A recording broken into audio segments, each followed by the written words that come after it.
Recently, on my video, Was Muhammad a False Prophet?, I received this comment. It wouldn't be the first time a messenger of God was called crazy. Realizing how many first times Muhammad had, I replied, that's a great video topic. So to narrow things down a bit, we'll compare Muhammad with prophets in the Abrahamic tradition and see how many first times he had. Number 1, Muhammad is the first time a supposedly Abrahamic prophet is explicitly said to have slept with a 9-year-old girl. Authentic Muslim sources say over and over that Muhammad consummated his marriage with Aisha when she was 9 years old.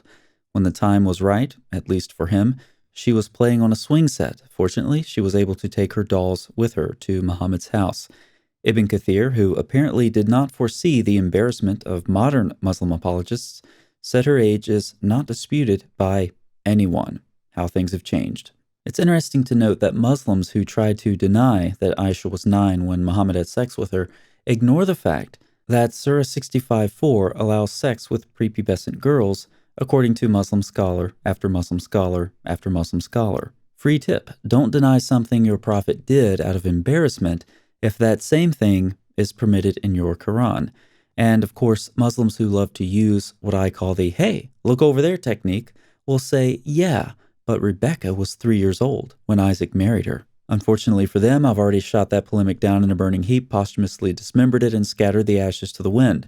Not even Allah could revive that polemic on Resurrection Day with a magical water that gets poured over Muslims who get burned to a crisp after crossing the bridge over hell, so don't even try. Number 2, Muhammad is the first time a supposedly Abrahamic prophet employed child labor when he would get his extraordinarily young bride to scrape semen off of his clothes. What more can I say?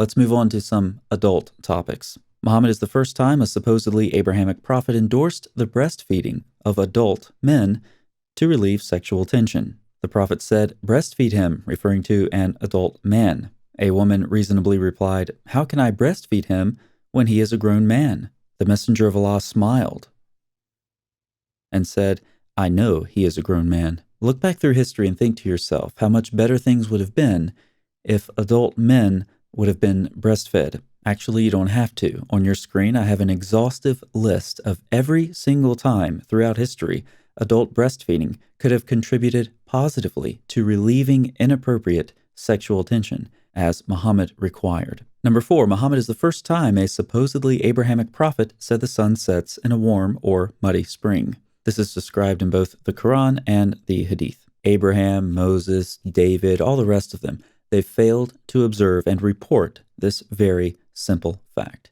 Imagine how much better the Bible would be with the wisdom of Muhammad. The mighty one, God the Lord, speaks and summons the earth from the rising of the sun, from a muddy pool, to its setting in a muddy pool. Or there's Psalm 74, yours is the day, yours also the night. You have established the heavenly lights and the sun, which sets in muddy water. And finally, you shall give him, referring to a hired worker, his wages on the same day before the sun sets in a warm spring. Okay, you want more. How about the untold story of Abraham in Genesis 15? As the sun was going down into a muddy pool of water, a deep sleep fell on Abram, and behold, dreadful and great darkness fell upon him, because the spring was very muddy. When was this sunset spring created? It's right there in Genesis 1. And God said, let the waters swarm with swarms of living creatures, and let there be warm waters for the sun to set in. And finally, an extra biblical example. The sun never sets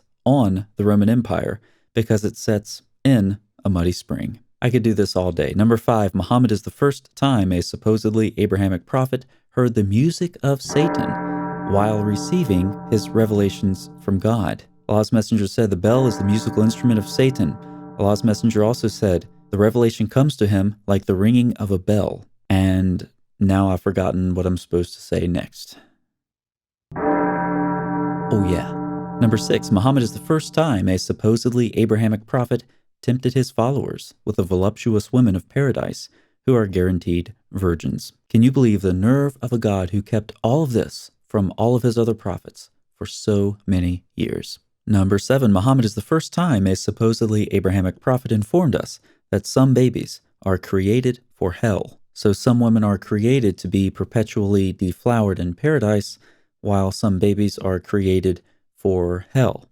The internal logic of all of this is very internal and very logical. Number 8, Muhammad is the first time a supposedly Abrahamic prophet commanded his followers to participate in a pagan ritual that includes kissing a rock. Why kiss a rock? One of Muhammad's companions provides an answer to this question while he's talking to the rock. So let's listen in on that conversation. Umar came near the black stone and kissed it and said, "No doubt, I know that you are a stone and can neither benefit anyone nor harm anyone.